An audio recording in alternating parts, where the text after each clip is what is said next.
بسم الله الرحمن الرحيم. السلام عليكم أعزائي الطلبة ورحمة الله وبركاته في درس جديد من دروس مادة الميديكال باراسيتولوجي. واليوم محاضرتنا هي البلاد فلوكس أو شيستوسومز.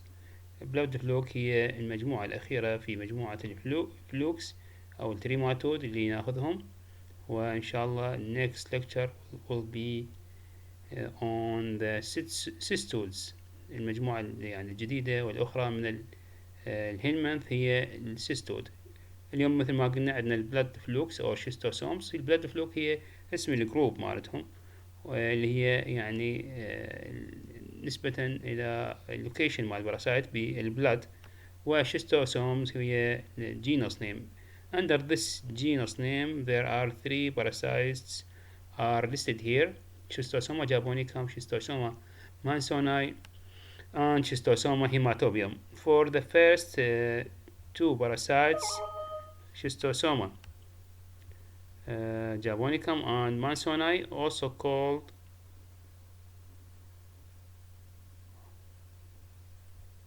can also be called intestinal parasite, intestinal schistosoma. For the last one, Schistosoma hematobium, also can be called urinary schistosomes. These the group of parasites are totally different from the parasites or trematodes that already taken in the previous lectures. The differences between them in terms of the morphology, as you can see here, the morphology is slender shape. The morphology of parasite, the shape of parasite is slender shape, and also we see the male and female. This is the first time we see male and female in the trematodes. For the last trematodes, all the trematodes that's already taken in our lecture, the male and female of these parasites are integrated together in one form, in one parasite. Also, the shape was leaf-like shape, as we focused leaf-like shape in the other parasites, other trematodes, but here we see the slender shape of parasite. Okay. Also, the difference also can be based on the location, as we mentioned in the location. Most of these parasites, trematodes, were located in the intestine or liver, maybe, or lung. But for this parasite, schistosomes, the location is the blood. Also, there is a difference between the life cycle of this parasite, these parasites, the three parasites here under the schistosoma, and the other trematodes in terms of the stage of the life cycle. Here there is no metacercaria in the life cycle. In the schistosoma there is no metacercaria, and the infective stage is the cercaria. And also the mode of transmission of parasite of schistosoma, also by penetration the skin of a human and start the infection, start the life cycle. All these details will be discussed in this lecture. For the morphology, biology, and life cycle, the adult males, as I mentioned, you see here we discuss and explain male and female. That was not seen before. The adult males measure 12 to 20 millimeter in length by about 0.5 millimeter in greatest breadth. Conspicuous features here. There's some features of the morphology of schistosoma. Females are much more delicate, with length of about 15 to 30 millimeter and breadth of 0.1 to 0.3 millimeter. For brief explanation of the life cycle, eggs discharge in the stool. For the first two lectures, mansoni and japonicum, Mostly the eggs are discharged in the stool and usually around measure 70 to 100 microns by 50 to 65 microns, and each contain a ciliated miracidium. The earliest habitat of the young adult of Schistosoma here, just we talk about the Schistosoma. The habitat or location of Japonicum is the superior mesenteric veins adjacent to the small intestine. Okay, so the location is the of these parasites is the veins adjacent to the small intestine. Later, some worms migrate into the inferior mesenteric vein. In these locations, females continue to lay eggs daily over a period of years. The habitat of the adult Schistosoma hematobium is the urinary bladder venous plexus. Okay, for Schistosoma hematobium, the location or habitat is the urinary bladder venous plexus. So you see the difference between the locations of three of them. Fully embryonated viable eggs of Schistosoma japonicum soon hatch in the freshwater and miracidia attack and enter tissues of species of small snails. Snails here also 3 snails specified for 3 trematodes, 3 schistosomes. So genus Oncomillania is the suitable snail of Schistosoma japonicum. Genus Bionfilaria is for Schistosoma mansoni, and genus Paulinus is for Schistosoma hematobium. After approximately 4 weeks of development in an appropriate snail, the intramolluscan phase is completed and cercaria begin to emerge into the water. During dry weather, they remain within the snail. Okay, so here we have the cercaria. Okay, so we see what's going on. On contrast, the cercaria become attached to the skin of man. Okay, as I said, there is no metacercaria. So the infective stage here for Schistosoma is cercaria, and there is no metacercaria in the life cycle. These focus on these points. On contrast, the cercaria become attached to the skin of man, penetrate into cutaneous capillaries, and begin their blood migration. So all 3 parasites, 3 trematodes, 3 schistosomes are start in the blood and going around in the blood migration, and approximately 4 to 5 weeks later they have matured in the smaller branch of the superior mesenteric vein and egg laying begins. This is regarding to the intestinal schistosomes. Here is the life cycle of parasite in details. Schistosomes, and let's start with number 1 here, and we see 3 eggs for 3 schistosomes: Schistosoma mansoni, Schistosoma japonicum, and Schistosoma hematobium. And we have 2 routes of eggs excretion, eggs evacuation in feces and in urine. For feces, Schistosoma mansoni and Schistosoma japonicum, we can clearly see the eggs of these two parasites in the feces, and less commonly we can see the Schistosoma hematobium in the feces. Also in urine, the Schistosoma hematobium is definitely can be seen in the urine and less commonly in the feces. Okay, this is the first one or number 1 of the life cycle of the parasite. After that, the eggs hatch and releasing miracidium or miracidia. in the this aquatic area, and then penetrate the three. Also, you see here the three different shapes of snails inside their tissues.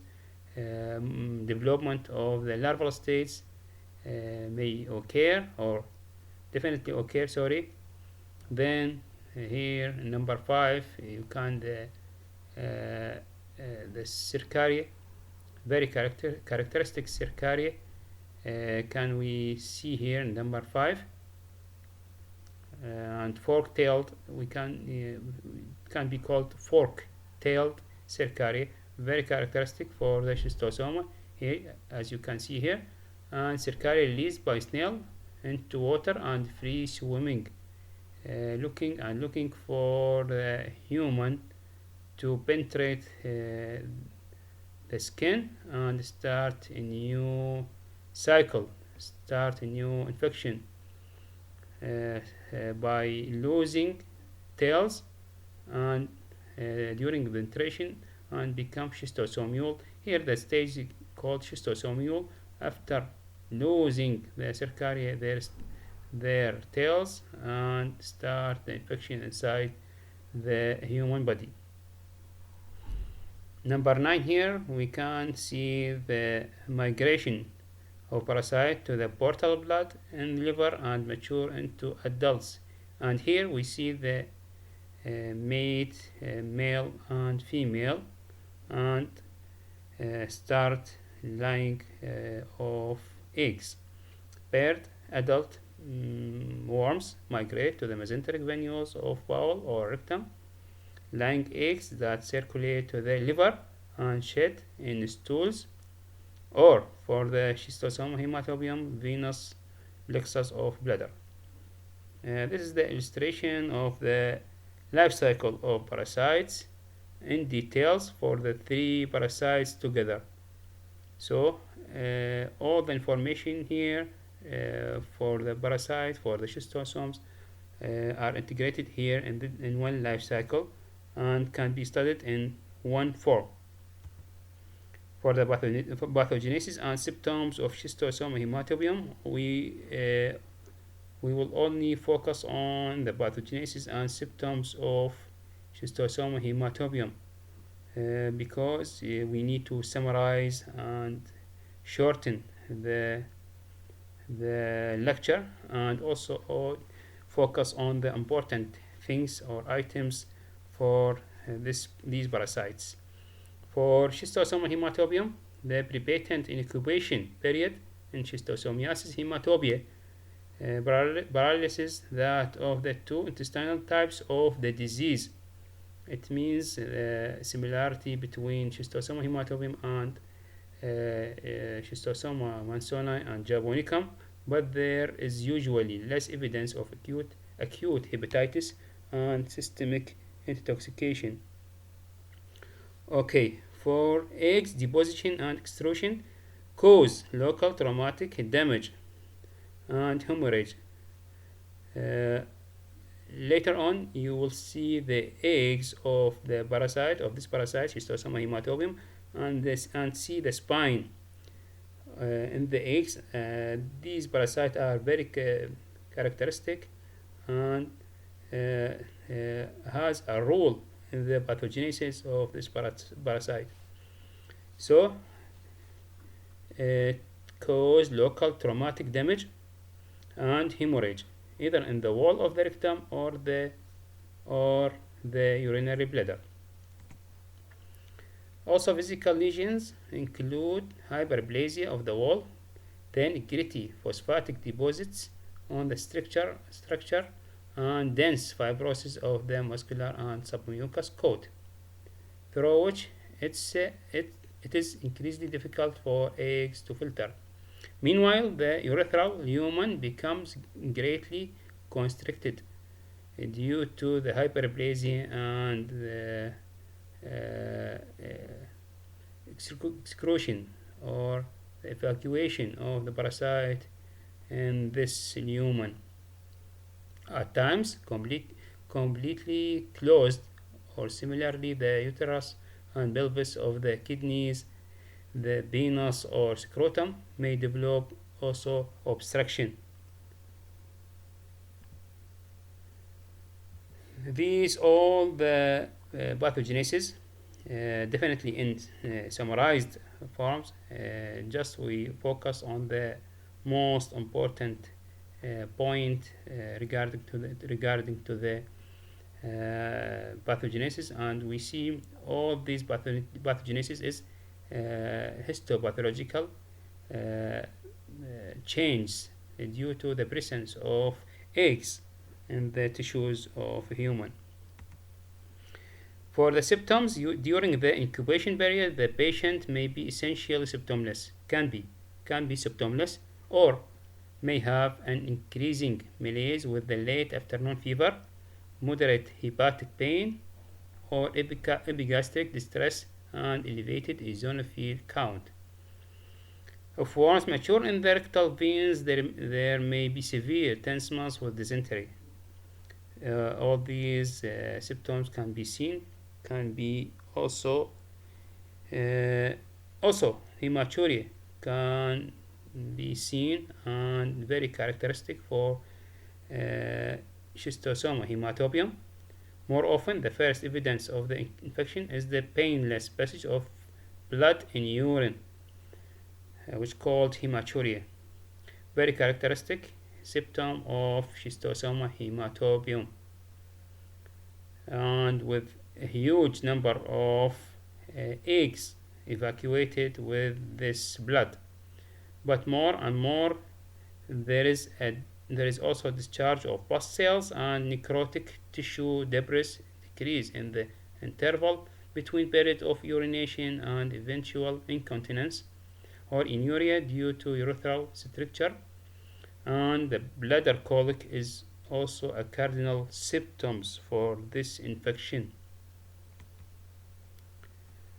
Regarding to the diagnosis of parasite, for all these three parasites, schistosomiasis is the name of the disease. The schistosomiasis in general is diagnosed through the detection of parasite eggs in the stool for the intestinal schistosomes or urine specimen for the schistosoma hematobium. Antibodies and antigens detected in the blood or urine samples are also indication of the infection. All these techniques called serological techniques or serological diagnosis for these parasites. For people living in non-endemic or low transmission areas, serological and immunological tests may be useful in showing exposure to infection and the need for thorough examination, treatment, and follow-up. For details diagnosis for each parasite, for Schistosoma japonicum, the first one, and also you see here the eggs of Schistosoma japonicum during the biological incubation period. Specific diagnosis is not possible due to the lack or the decreased number of parasite in the stool. With development of the acute stage, eggs can usually be recovered in bloody mucus in the stool, and also some serological techniques can be conducted in order to diagnose these parasites. In chronic cases, rectal biopsy will often supply demonstration of eggs when they are not found in the stool. Okay, so please focus on this, the eggs of these parasites. For Schistosoma mansoni, this is usually made on this demonstration of characteristic eggs, very clear and very characteristic shape for the eggs of Schistosoma mansoni, with their distinct lateral spine. You see here the lateral spine of Schistosoma mansoni eggs. that evacuated in the stool. Okay, likewise, rectal biopsy is particularly fruitful procedure, and also some of serological test is very useful for the diagnosis of this parasite. For Schistosoma hematobium, the eggs is very characteristic, and you see here the terminal spine. The terminal spine is the characteristic feature of eggs of Schistosoma hematobium. For the diagnosis of Schistosoma hematobium, this is accomplished by recovery of characteristic eggs in the sediment which settle out of the urine, especially in hematuria. In case of hematuria, a large number or huge number of eggs can be easily collected using a sedimentation flask or similar container. Also, immunological tests may be valuable, especially in epidemiological surveys. Also, bladder biopsies may be useful in demonstrating the eggs. Due to the common involvement of the rectum in this infection, rectal examination may be also helpful for the diagnosis. These are all for the diagnosis of parasite. In brief, definitely, for the treatment, the drug of choice for treating all species of schistosomes is praziquantel. So the praziquantel is the drug of choice for all three species of schistosomes. Cure rates of 65 to 90% have been described or documented after a single treatment with praziquantel. In individuals not cured, the drug causes egg excretion to be reduced by 90%. So the number of excreted eggs or evacuated eggs can be reduced by 90% in the individuals that not totally cured. Praziquantel affects the membrane permeability of the parasites. This is the mode of action for the praziquantel on the parasite. This parasite can causes evacuation of the tegument of the parasite. It paralyzes the worm and exposes it to the attack by the host immune system. For the control of parasite, the control of schistosomiasis is based on the large-scale treatment of at-risk population groups and access to safe water and improve sanitation, hygiene, education, and most of the control programs focused on the snail control, snail eradication, that cut the life cycle of the parasite and prevent the parasite to reach the human and start infection. The WHO strategy for schistosomiasis control focuses on the reducing disease through the periodic targeted treatment with praziquantel through large-scale treatment, preventive chemotherapy of affected populations. It involves regular treatment of all at-risk group in a few countries where there is low transmission. Also, the elimination of disease should be aimed for. Thank you, my student. That's all for this parasites, and I hope you get benefit, and I'm ready to your questions, and don't hesitate to contact me if you need anything. Thank you so much, and see you in the next lecture. Thank you.